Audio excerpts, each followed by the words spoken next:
ମୋ ସିନ୍ଦୁରର ଅଧିକାର ଧାରାବାହିକରେ ଆପଣମାନେ ଦେଖିବେ। ଆଦି କହିବେ ମୁଁ ସତ ଜାଣିବା ପାଇଁ ଚାହୁଁଛି। ମୁକ୍ତି କହିବେ କୋଉ ସତ? ଆଦି କହିବେ ଯୋଉଟା ଆପଣ ମୋ ପାଖରୁ ଲୁଚେଇବାକୁ ଚାହୁଁଛନ୍ତି। ଏମିତି ଚୁପ୍ ରୁହନ୍ତୁନି। ଆଜି ତମକୁ ତମ ସବୁ ପ୍ରଶ୍ନର ଉତ୍ତର ଦେବାକୁ ହିଁ ପଡ଼ିବ। ତମ ଜୀବନ ବଞ୍ଚାଇବାକୁ ମୁଁ ନିଜ ଜୀବନକୁ ବିପଦରେ ପକାଇଦେଲି। ଆଉ ଏମିତି କେହି ବି କାହା ଜୀବନ ବଞ୍ଚାଇବାକୁ ନିଜକୁ ବିପଦରେ ପକାନ୍ତିନି। ବାସ୍ ମୁଁ ଆପଣଙ୍କୁ ବହୁତ ପସନ୍ଦ କରେ, ସେଥିପାଇଁ ଏସବୁ କରୁଛି। ଏବେ ଆପଣ ମୋ ଉପରେ ଭରସା କରିପାରିବେ।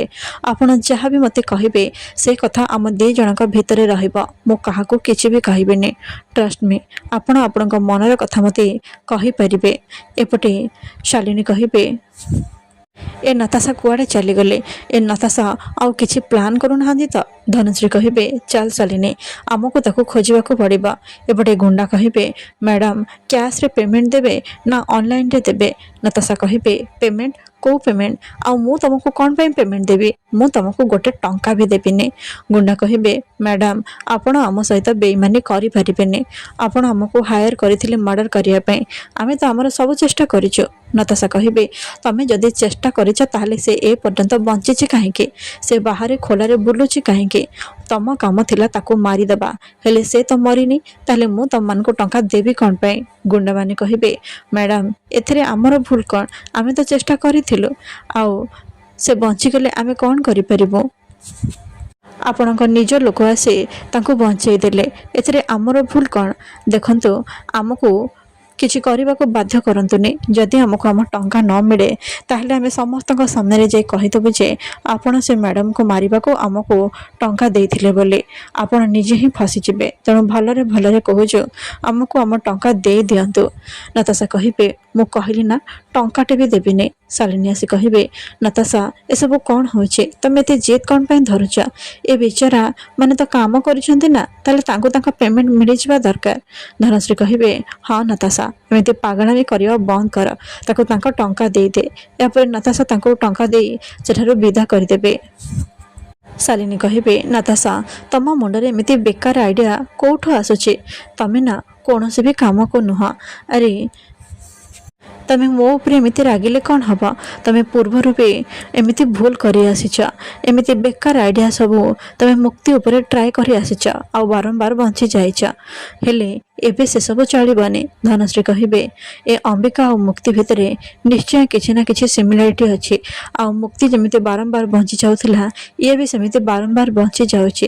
ଏବେ ତତେ କିଛି ଗୋଟେ ବଡ଼ ପ୍ଲାନ୍ କରିବାକୁ ପଡ଼ିବ ନତାଶା। ଆଉ ସେଥିରେ ଯେମିତି ସାପ ମରିଯିବ ହେଲେ ବାଡ଼ି ଭାଙ୍ଗିବନି। ଥରେ ଅମ୍ବିକାର ଚାପ୍ଟର କ୍ଲୋଜ୍ ହେଇଯାଉ, ତାପରେ ସବୁ କିଛି ଠିକ୍ ହେଇଯିବ। ଶାଲିନୀ କହିବେ ନତାଶା ତମେ ଆଗକୁ କିଛି ପ୍ଲାନ୍ କରିବା ପୂର୍ବରୁ ଆମ ସହିତ ଥରଟେ ଡିସ୍କସନ୍ କରିନେବ। ଆରେ ଅମ୍ବିକାକୁ ମାରିବା ପାଇଁ ଆମେ ତୁମକୁ ବହୁତ ଭଲ ଭଲ ଆଇଡ଼ିଆ ଦେଇଥାନ୍ତୁ। ତମେ ଏମିତି ବେକାର ଆଇଡ଼ିଆ ଟ୍ରାଏ କରିବା କ'ଣ ଦରକାର ଥିଲା? ନତାଶା କହିବେ ଜଷ୍ଟ ଶଟ୍ ଅପ୍ ଶାଲିନୀ। ତମମାନଙ୍କ ମୁଣ୍ଡରେ କେତେ ବୁଦ୍ଧି ଅଛି ସେ କଥା ମୋତେ ବେଶ ଭଲ ଭାବରେ ଜଣାଅଛି। ସେଥିପାଇଁ ଏ ନାଟକ କରିବା କିଛି ବି ଦରକାର ନାହିଁ। ମୁଁ ଜାଣିଛି ତମେମାନେ କିଛି ବି କରିପାରିବନି, ଖାଲି ବଡ଼ ବଡ଼ କଥା କହିପାରିବ। ଏହାପରେ ନତାଶା ଆଦିଙ୍କୁ ଖୋଜିବାକୁ ସେଠୁ ଚାଲି ଆସିବେ। ଏପଟେ ଅମ୍ବିକା କହିବେ କୋଉ ସତ କଥା ଜାଣିବା ପାଇଁ ତମେ ଚାହୁଁଛ ମିଷ୍ଟର ଦାସ? ଆଦି କହିବେ ତମ ହାତରେ ଥିବା ସେ ମାର୍କ ତମେ ତାକୁ ଲୁଚେଇବାକୁ ଚେଷ୍ଟା କରୁଥିଲ ନା? ମୁକ୍ତି କହିବେ ମିଷ୍ଟର ଦାସ ତମେ କ'ଣ ସତରେ ଏ ବିଷୟରେ କହୁଥିଲ? ଏହି ବିଷୟରେ ତ ମୋତେ ବାହାରେ ବି କହିପାରିଥାନ୍ତ, ତାହେଲେ ଏଠିକି ରୁମ୍କୁ ଆଣିବା କ'ଣ ଦରକାର ଥିଲା? ଆଦି କହିବେ ତମ ହାତରେ ବହୁତ ଜୋରରେ ଖଣ୍ଡିଆ ହେଇଛି ଆଉ ତାକୁ ବ୍ୟାଣ୍ଡେଜ୍ କରିବାକୁ ପଡ଼ିବ, ସେଥିପାଇଁ ମୁଁ ତମକୁ ଏଠିକି ନେଇକି ଆସିଲି। ବସ ମୁଁ ବ୍ୟାଣ୍ଡେଜ୍ କରିଦେଉଛି। ଏହାପରେ ସେଇ ଅମ୍ବିକାଙ୍କ ହାତରେ ବ୍ୟାଣ୍ଡେଜ୍ ଲଗାଇଦେବେ ଆଉ ଏସବୁ ଆସି ନତାଶା ଦେଖିନେବେ। ନତାଶା କହିବେ ଏସବୁ କ'ଣ ହେଉଛି?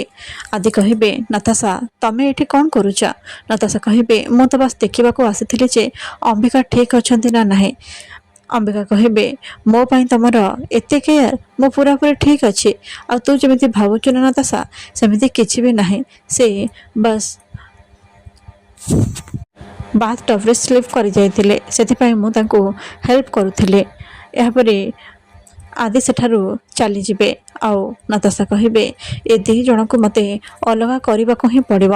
ଏମାନେ ବହୁତ କ୍ଲୋଜ୍ ହେବାରେ ଲାଗିଛନ୍ତି ଆଉ ମୁଁ ଏସବୁ ଦେଖିକି ଜମା ବି ସହିପାରିବିନି। ଅମ୍ବିକା ଭାବିବେ ଯେତେ ଟ୍ରାଏ କରିବା କଥା କରିଯା ନତାଶା, ହେଲେ ତତେ ଆଜି ମାନିବାକୁ ପଡ଼ିବ। ତୁ ମୁକ୍ତି ସାଙ୍ଗରେ କ'ଣ କରିଥିଲୁ? ଆଜି ତତେ ସେ ସବୁ କଥା ମାନିବାକୁ ମୁଁ ବାଧ୍ୟ କରିଦେବେ। ଏହାପରେ ନତାଶାକୁ ସେ ଏମିତି ପରିସ୍ଥିତିରେ ପକାଇବେ ସେ ନିଜ ମୁହଁରେ ସବୁ ସତ କଥା ମାନିବେ।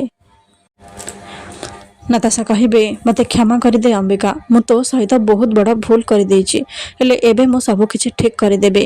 ମୁଁ ତତେ ସବୁ ସତ କଥା କହିଦେବି। ଅମ୍ବିକା କହିବେ ତୁ ବାସ୍ ମୋତେ ଏତିକି କହ, ତୁ ମୋତେ କାହିଁକି ମାରିବାକୁ ଚାହୁଁଥିଲୁ? ନତାଶା କହିବେ କାହିଁକି ନା ତୋ ଫେସ୍ ମୁକ୍ତି ସହିତ ମ୍ୟାଚ୍ କରୁଛେ। ଆଉ ମୁଁ ମୁକ୍ତିକୁ ବହୁତ ଘୃଣା କରେ।